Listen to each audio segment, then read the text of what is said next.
Tengamos presente que hoy en nuestro país 22% de la población vive en las zonas rurales. 14% de los mexicanos se dedican a la actividad del campo.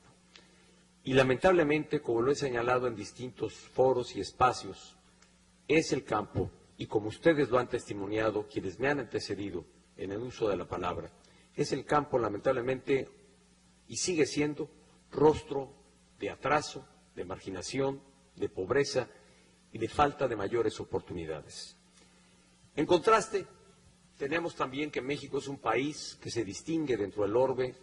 como un país que genera alimentos. Somos el 13º productor de alimentos en el mundo. Tenemos amplios espacios de fortaleza, tanto en nuestros litorales como en tierras que son fértiles. Y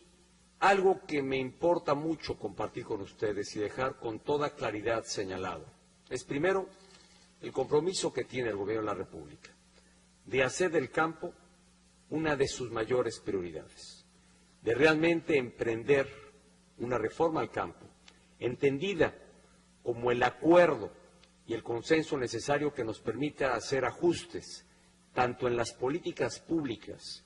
como en distintos ordenamientos legales, a partir de la experiencia que hemos vivido en la aplicación de las mismas normas y que realmente nos permitan liberar potencial, fortaleza y crecimiento de la actividad del campo. En congruencia con esta visión, es que el Gobierno de la República, desde el inicio de esta gestión, ha venido trabajando para dedicar mayor inversión pública a este sector.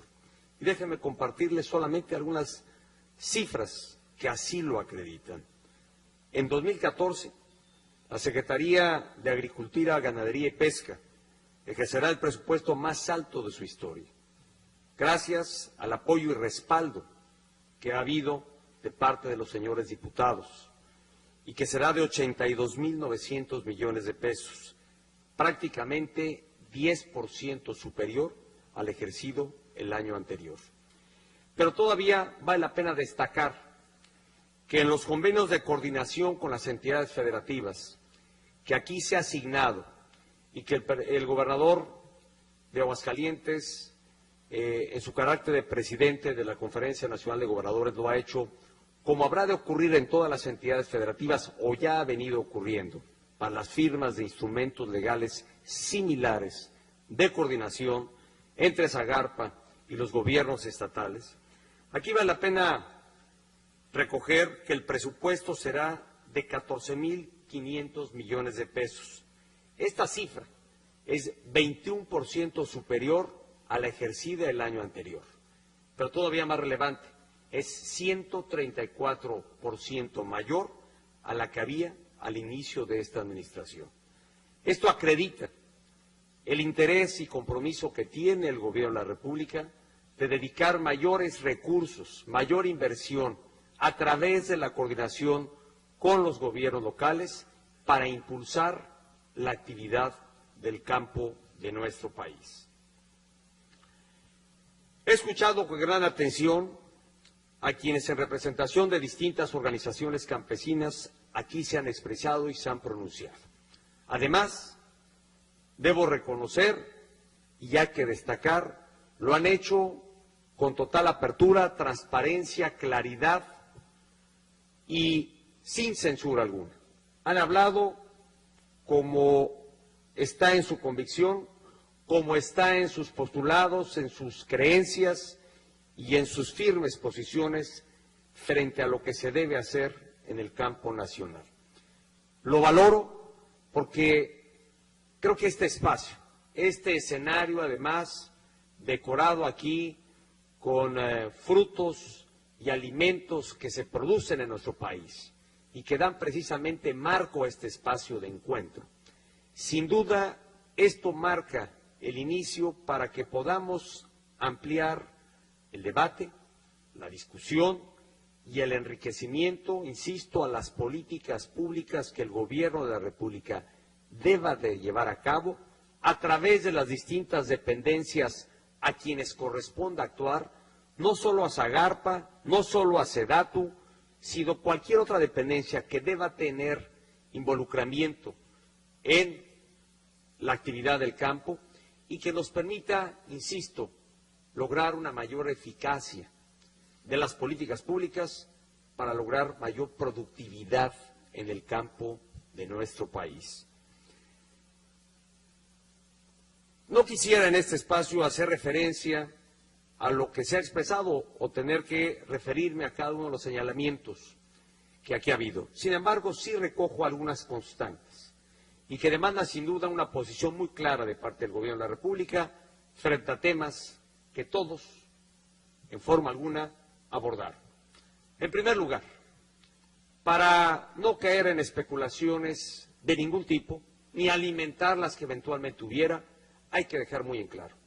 que el Gobierno de la República ni ha propuesto, ni propondrá iniciativa alguna que modifique el régimen de propiedad social que hay en nuestro país.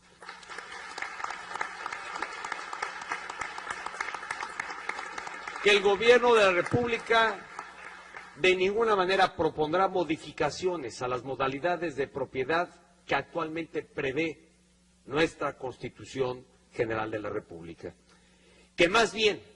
cuando hemos hablado de una reforma al campo, insisto, debe de entenderse como un gran acuerdo de todos los sectores que representan al campo, a los productores del campo, a los propios productores, a las instancias del gobierno, para revisar los distintos ordenamientos que hoy tenemos y políticas públicas que tiene el Gobierno de la República que nos permiten, insisto, recoger la experiencia, recoger lo que no ha funcionado y que debemos modificar para que nuestro campo sea más productivo. Este es un gobierno que tiene un firme compromiso con el campo de nuestro país y especialmente, no con el campo, sino con las familias que viven y dependen del campo de nuestro país. Queremos que vivan con mayor dignidad, con seguridad social, con mejores ingresos, que podamos cambiar y corregir las perversidades que se dan dentro de la cadena productiva, que el campo, en lugar de beneficiar al productor y al consumidor de ciertos o de varios de los productos básicos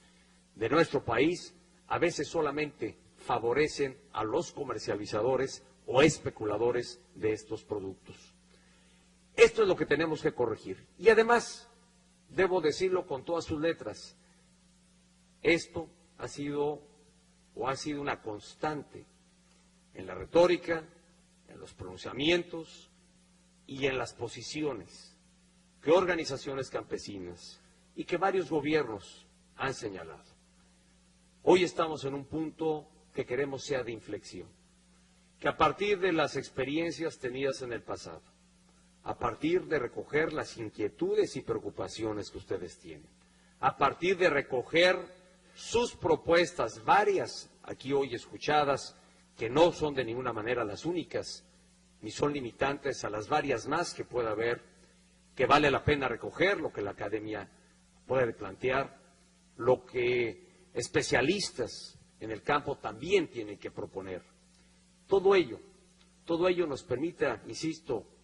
desde ahora, hacer un punto de inflexión para asegurar que nuestro campo sea más productivo,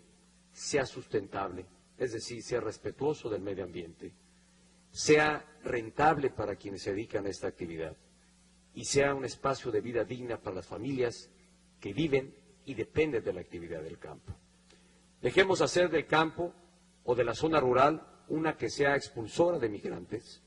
una que deje de atraer atención y sea destino de inversiones o de trabajo para muchos jóvenes. Aquí escuchamos que el promedio de edad que eventualmente hay en el campo de quienes se dedican a esta actividad, sin duda es mayor a la que tenemos en promedio en el resto del país o en otras actividades productivas. Esto significa que hay muchos jóvenes que no se sienten alentados, ni incentivados, ni motivados a dedicarse al campo, porque no encuentran en esta tarea una actividad que les depare mejor porvenir. Y esto es lo que tenemos que cambiar.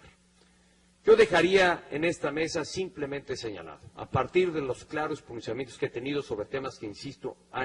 hoy inquietan a ustedes, que aquí lo han planteado, y quiero haber sido claro en la posición que tiene el Gobierno de la República, cuando ha convocado a que hagamos, insisto, esta reforma al campo y entendida como lo que debe de ser, revisión de políticas públicas y de ordenamiento legales vigentes que debamos eventualmente ajustar para asegurar el objetivo de tener mayor productividad en el campo. Pero yo quiero convocarles para que a partir de hoy y con la debida planeación rápida y acelerada, quiero instruir al titular de Zagarpa para que convoque a foros y espacios de diálogo y de propuesta que hagan organizaciones campesinas, los propios campesinos y todos quienes están inscritos bajo las 3 modalidades de régimen de propiedad que consagra nuestra Constitución para conocer su experiencia, y hay que hacerlo con toda transparencia y con toda apertura, porque solo eso permitirá realmente enriquecer y fortalecer lo que derive a partir de estos foros abiertos y de estos espacios de diálogo que, insisto, instruyo e indico al titular de Zagarpa lleve a cabo. Quiero también indicarle al secretario de Gobernación esté muy cerca de este proceso de consulta a través de la participación y de la vinculación que guarda con distintas organizaciones sociales vinculadas al campo, para que realmente todo esto genere la sinergia de vida, mueva realmente a los agentes económicos que están en el campo de nuestro país, permita recoger propuestas y, a final de cuentas, nos permita materializar lo que debe ser el objetivo a alcanzar para hacer del campo lo que ya he dicho de forma reiterada: uno más productivo, más rentable, espacio de vida digna para quienes ahí viven y de él dependen, y también una actividad sustentable. Este es el compromiso del Gobierno de la República. Y yo agradezco a quienes participan en este espacio de diálogo su participación, sus propuestas, que recojo además con gran aprecio y dándoles el valor que ellas tienen, y que todo ello nos permita trabajar, insisto, en favor de lo que es una prioridad del Gobierno de la República: la atención al campo de nuestro país. Muchas gracias por la atención que me han dispensado y gracias por este espacio de encuentro que hoy estamos llevando a cabo.